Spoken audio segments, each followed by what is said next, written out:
Good morning. Brock did pretty good cleaning here yesterday. Tractor looks nice. It looks really good actually. So he told me he filmed and he didn't film it. It didn't record anything. So camera malfunction there, I guess, but that's okay. I think this afternoon I'm going to try and do the service work, at least some of it on here. Change the filters and oil and that kind of stuff. But I'm going to go work on my stair bullnosing here this morning.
Well, as you can see from my time lapse there, the time consuming part of that is the sanding right here.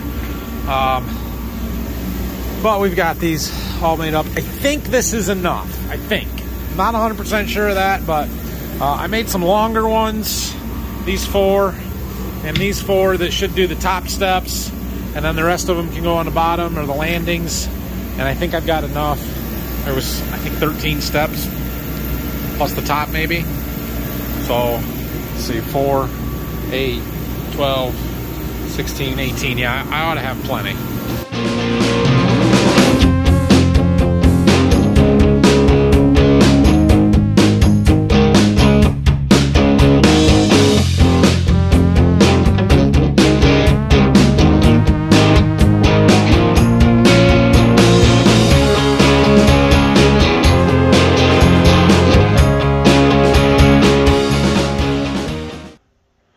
There, stain. Now these can dry for a little while.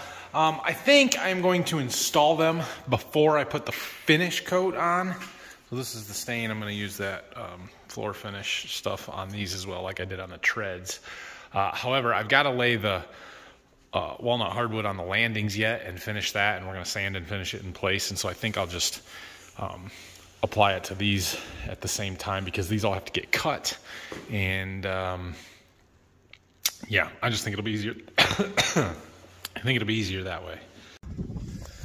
So now it is almost lunchtime. It's about 1:45 here. I'm going to start this tractor up. We're going to back it outside, let it run for 5 or 10 minutes, bring it back in and drain the engine oil, and we'll let that drain while I go eat lunch.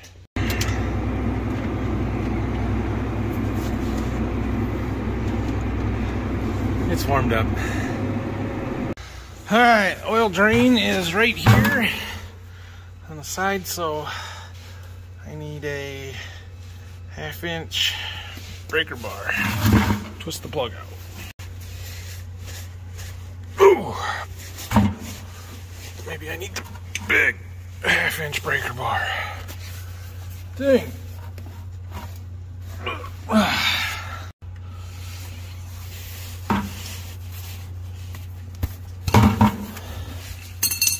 Now, I should have grabbed some rags, but that was going to come out of here quite rapidly.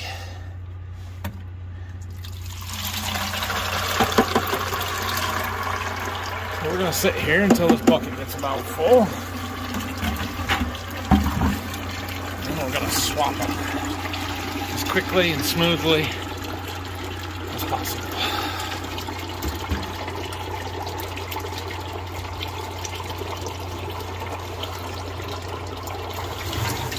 There. Well, that should hold it all. Yeah. And we'll just let that drain and go eat lunch. I just got back from lunch and I was in the office there, and Dad says, hey, come here, look what our John Deere dealer sent to us. Check this out. Apparently, when you buy a combine, they send you a little holiday gift box. Thank you for your business. Best wishes in 21. Oh, yeah. She was full of steaks and ground beef. Dad has already taken his and run. And I grabbed a few out of there. We left a few in there for Phil. But yeah, sweet. So thank you to Greenmark. That was nice of them. Okay, back to servicing this tractor. So we've had the oil draining for an hour or so.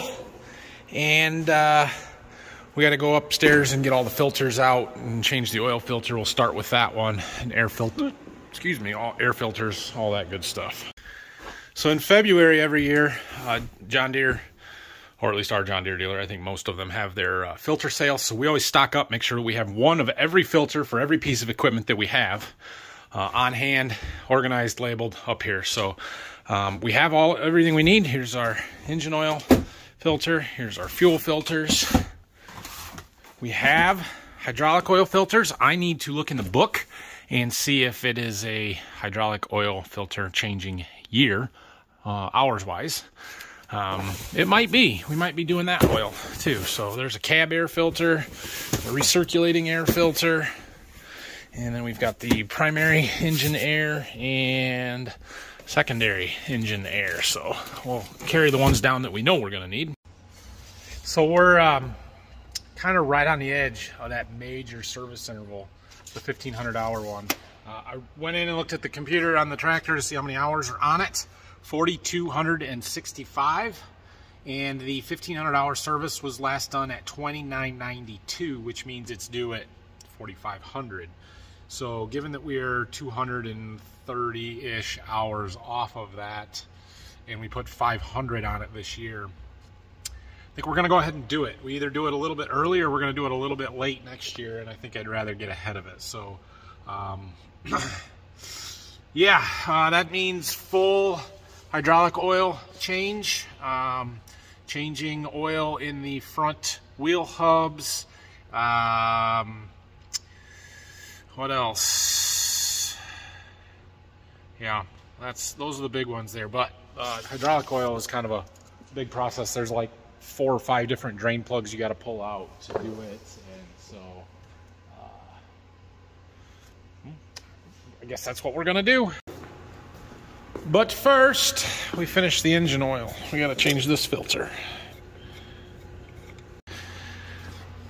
So I changed the filter that's inside here. That's the engine oil filter. The fuel filters are right there, but they're really hard to get to with the tires turned like this. I have the tires turned like that because it's easier to get to the drain plug on the other side. So we're gonna wait on the fuel filters until we put oil back in it. We can turn the tires the opposite direction and get in there a little bit easier. But we can change engine air filters right here.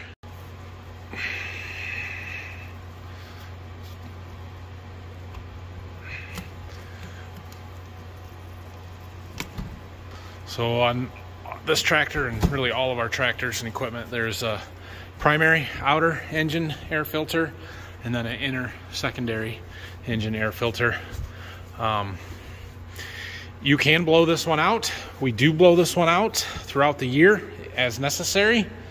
You can see that it's blue on the inside. It used to be blue on the outside too. Probably could continue to just blow that one out and still use it, but we like to change them once a year, blow them out in season, and then in the winter we just clean them. The inner one is a huge no-no. Do not clean this one, which should never ever look dirty, but it does get dirty, and so I change this one every year as well. But this one only comes off to change it, so I'm going to clean up the housing around it. The last thing I want to do is get dust past this filter and into the engine, so that one is a quick take the old one off, put the new one on kind of thing. Also, always pretty careful to write the hours on the filter so that we know when they got changed. Old one out, new one in.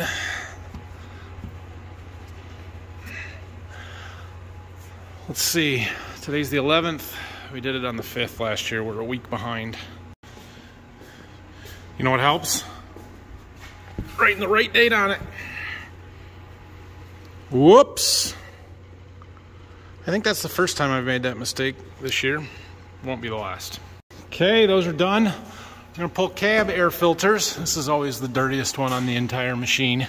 This is the exterior air cab filter, yeah, whatever you want to call it. And it doesn't look horrible, but it's just, ugh. Yeah. Okay, I'm waiting for that housing to dry out after I washed it. So there's another cab air filter that's up here in this panel on the roof. And that one is our recirculating air. So that's, yeah, obviously pulling air from inside. I'm trying to keep the dust out of the cab. Doesn't, yeah, it helps. Of course, one of the biggest complaints with these tractors is this fan right here, because it's right above your head when you're sitting in the seat, and it's quite noisy. Okay, I'm gonna go ahead and leave that cover off because we need to clean up around the outside of it a little bit when we get a shop vac in here to clean out the cab. So that just leaves us with fuel and hydraulic oil filters. And like I said, I want to turn the tires before we do the fuel filters and before we drain the hydraulic oil. So we're gonna get our plug put back in for the engine oil and put engine oil in it. And then we can go ahead and do that, I guess. All right, let's get our oil hose, engine oil, turn the pump on. 29.9 quarts in this one. That will take a minute, but it's much better than pumping it out of a barrel with a can, or oil can. So every now and then I get questions about this setup, and we have our hydraulic oil, engine oil, and we probably need to redo this and set it up a little bit better. But right now we only have one pump, and so the lines coming from each of them kind of Y together here, and then they go through this and through the pump. This is just a relief return because sometimes it struggles to get started, but I keep that closed as much as possible, and then it goes through the hose to the tractor. When we switch between them, I'll close this valve, open the other one, and then I'll have to pump out enough. Basically, you can see it, the color difference in them when it comes out the end of the hose. So try not to get too much cross-contamination, but a little bit, it probably isn't the end of the world. But like I said, it would be nice to be able to put a second pump in there with a second hose reel and have them each be their own separate system. 29.9. We're gonna do 29.5 and then run it, and then we'll top it off if we need to. Oh, okay, we're gonna do 29.6. Sorry, quit paying attention for a second. Ugh.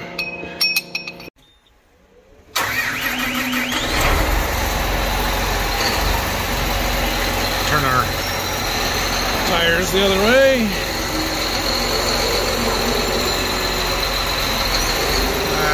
We'll go somewhere in the middle, right there. I'm also going to reset this. Performance monitor, settings, service interval, resets.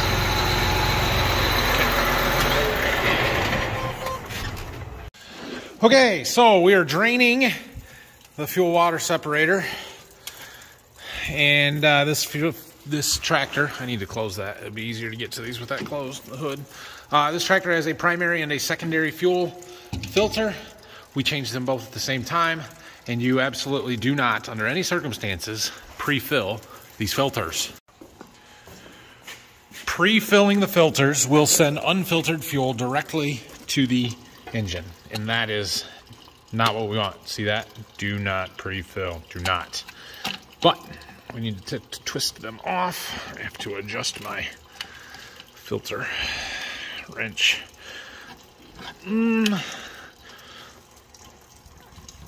Yeah. So on this primary fuel filter, it's got the water separator, and you've got to twist that off. of the old one and put it on the new one. Yeah. I got it. Don't worry, I got it, everybody. It's all good. Here's the new one. So we have to lubricate the O-rings before we put them on. It does always come with new O-rings. We're just going to use some of the fuel that we drained out in order to do that. Okay, one of the many things that I do that's easier to just do it than to film me doing it, so sorry. But there is a electrical plug here. That is for the fuel water water and fuel sensor. We've got that all plugged in. All right, I don't really need to do it right this second, but since we did do the fuel filters there, the way that they are primed, instead of pouring the fuel directly on the top of them, is by doing that. And that turns on the fuel pumps. And we should be able to come over here and actually see that sucking fuel in. Yep, see it's filling. And I learned this last year, I think, on one of the tractors. It's not actually pumping fuel from the tank in through the filters. It's sucking it.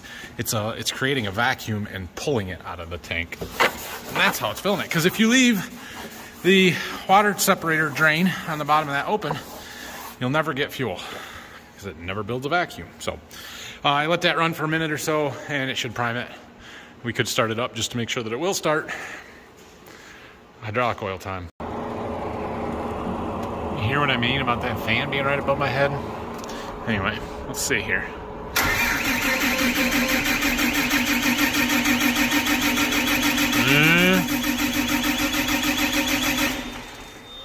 Maybe not. Not yet.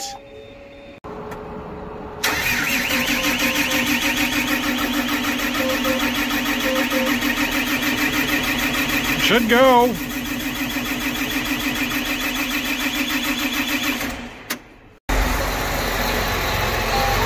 Third time's a charm. Okay, so that's all good. Okay, so for the hydraulic oil, transmission oil, it's all one big reservoir. It runs the whole length of the tractor. So this is only the third time it's been changed on this tractor. I pretty well know how to do it, but I don't know exactly off the top of my head exactly the procedure. So we're going to go through the book and do it as listed. So draining differential and clean oil reservoir. This one's in the back. Change oil and clean oil reservoir immediately. Oh yeah, we don't have water in it. Place tractor on level ground in a shop with the hitch lowered. Oh, okay. So we got to put the 3-point hitch down. Drain plan under the differential case, which this is right under the drawbar in the back. So we need to be able to do that. And then there's a drain on the side that we've got to get. That one's a pain in the butt to get to. Yep, okay. All right, we're crawling under this nice, clean tractor. You know how it goes. There's our filters, dual hydraulic filters, so we got to make sure we've got them. I'm pretty sure I saw them up there. Right here is the drain plug that we're after, so we're going to knock a little bit of the dirt off of there and get our buckets. And it appears that that's a square drive, so I just need the breaker bar and we can start it draining. So I have really got no idea how much oil is about to come out of this drain. I'm guessing it's a lot, but I don't really know. So we'll be ready with another bucket, but then we might have to scramble to get a third one. Sorry, you guys can't see nothing. Hold the phone right. Come on, be a good YouTuber. What's wrong with you? Oh, good, there, it's finally slowing down. This is the fourth bucket. And it's not empty. Is it half full? Yeah. Okay, I think that's gonna slow down. We can leave that bucket there to just catch whatever's left, and then find the next drain. So according to the picture in the book, I have to disconnect this fitting, and it's going to drain a bunch of oil out of there. And if that isn't going to make a mess, I'll just, whatever. I don't even know. I got it loose. We'll see what happens here.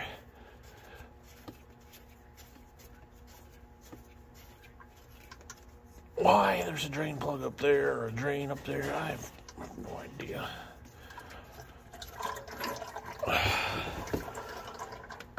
Oh yeah, I'm gonna get lots of oil out of it too. Crap, I'm gonna go find another bucket while that drains. Okay, well I got one full bucket out of that last spot there. It is still draining, but it drains fairly slow, so we're gonna move on to the next one. Just keep an eye on it so our buckets don't overflow. Okay, we got to take this cover plate off, which I'm fairly confident will be full of dirt, and we should take it off anyway. It might be slotted. Yeah.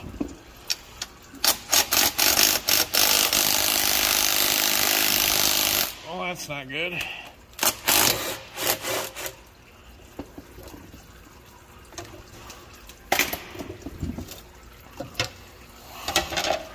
Well, not as bad as I thought it might be. Anyway, put our bolts back so we don't lose them. I believe right there in the middle is the drain plug, and why we had to take the cover plate off, I don't know. It stuck down through the cover, but it said to take it off, so I did. Okay, so that is indeed the drain plug that we're after. The reason we had to take the cover off is because there's a screen in there, and if we look up in there and it looks dirty, we have to take it out and clean it. So, we're going to pull another drain plug. This is for the transmission. So the last two that we did, the first one was the rear differential. Second one up on the side was the clean oil reservoir. This one is the IVT transmission. There's more, but we'll start here. Yeah, we're on to this one. Okay, well, I got one bucket out of there, and it should be good for a while. These other two are slowing down drastically, but still dripping. Should be plenty of room in that bucket. And that bucket. Now, there's one more drain plug before we get to the filters. It is this little one right here. And that one is for the ILS, or independent link suspension. Again, I have no idea how much oil is going to come out of there. I better get another bucket ready. All right, next up, there is a suction screen with it's inside of a tube. We got to take a couple of bolts out and take that apart so that we can pull the tube out and get to the screen and make sure that it is clean. So the screen is inside there, and the whole tube has to come out from the cap screws that are right here and on the top. Let's see how I do. See if I can get it out.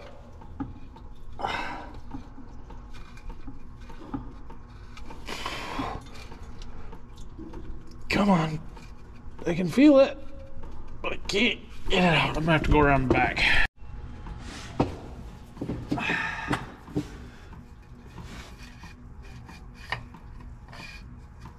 Come on.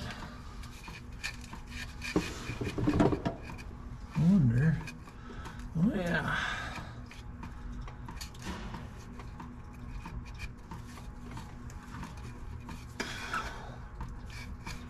Well, why won't it come out? Wonder if I gotta take the O-ring out. There's an O-ring in that.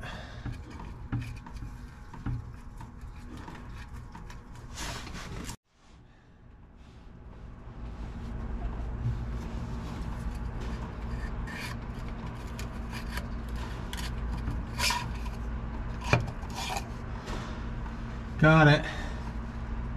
It's pretty dang clean, but I'll clean it up. Okay, the last thing we're going to go ahead and do is pull these two hydraulic oil filters and get the oil out of them, let them drain. Yeah. I mean, at least with these ones, you can put a drain pan under it and catch it and it doesn't make a huge mess, right? With that horizontal filter there. Oh, it'll be okay. Oh, one other thing to note, these were changed on 2/18 of 19, and it's 22, so they ran the 19, 20, and 21 years, so 3 years. We're not quite putting 500 hours a year average on, but we did this year. So, yeah, that's 3 years. Okay, those are off. We're just gonna let all of these drain overnight. I have no reason not to. There's still oil coming out of all of them, and yeah, it's already almost 5 o'clock anyway, so I don't feel like putting them all back in, and we're just gonna let them drain. All the buckets are low enough that they'll be fine. Shouldn't overfill, and we'll get all that old oil out of there, and then tomorrow we can put the plugs back in and refill the system. So all of that is one reservoir. There's only one fill spot at the back of the tractor here. We dumped 35, 40 gallons of just hydraulic oil into the waste oil barrel there. So it takes quite a bit, but yeah, it all goes in this fill right here. And so we'll just set our pump up and start pumping tomorrow. And that one will take a real long time. But yeah, that's how you drain the hydraulic oil on an 8R. 46 gallons you're supposed to take out. I don't know if we took quite that much out or not, but that's what it calls for. Okay, so tomorrow's plan, finish the hydraulic oil change. We also need to change the oil in the hubs on the mechanical front wheel drive. Yeah, anyway, the oil in the hubs in there. And to do that, you have to pull the dual and the spacer off. So we might do that. However, looking at this one over here, and I don't know if we'll be able to see it real well the way that it's turned right now, but it sort of looked like this hub is leaking. Maybe it's not. I don't know. There's a little bit of oil in here that had me concerned. Sort of looks like it back in there. I'm not real sure, but I was going to ask the Deere dealer about hub seals in here and how big of a pain in the butt they are to change, and whether or not that's something that I can do or they would have to do. And if that one needs it, we might not change the oil in it because it'll have to get done when the seal gets changed, and if it's leaking, then it needs to be changed. So we've also got to address that solenoid valve that is leaking. I need to get it cleaned up a little bit better so I can be able to tell where the oil is coming from, and obviously we'll have to refill it and run it to be able to tell. I did get some chemical prices from our second supplier today, so I am still working on all of that as well. I need to take inventory, we're going to do that in the morning, of all of the chemicals that we have carryover, and then figure out, kind of try and nail down our crop plan a little bit more so we know exactly how many acres of corn and beans we're going to have, so I know how many chemicals that I need to buy for each crop. Yeah. The prices from the second supplier, somewhat mixed. Some were better than the first one. Most of them were significantly more expensive. Like, yeah, hold on. So you'll remember yesterday, I told you that our corn chemicals, in 2021, we paid $29.70 an acre, so just under $30 an acre for our corn herbicide program. From a supplier that I got prices from yesterday, that same program, same chemicals, same rates has gone up to $35. From the supplier that I got prices on today for those two products that we use, went up to $43, over $43. So it's pretty easy choice on where we're going to buy that. There were a few other things that were a little bit mixed, so I need to go through and figure out what is going to come from where. And I'll take the time to compare it to the flyers we get in the mail and FDN and all of that stuff. But anyway, point being, we got to nail down this chemical order here in the next day or two. Thanks for watching today, everybody. Have a great rest of your night. We will see you again tomorrow. Make sure you hit that like and subscribe button for me, please. I would very much appreciate it. And if you have any questions, comments, leave them down below. See ya.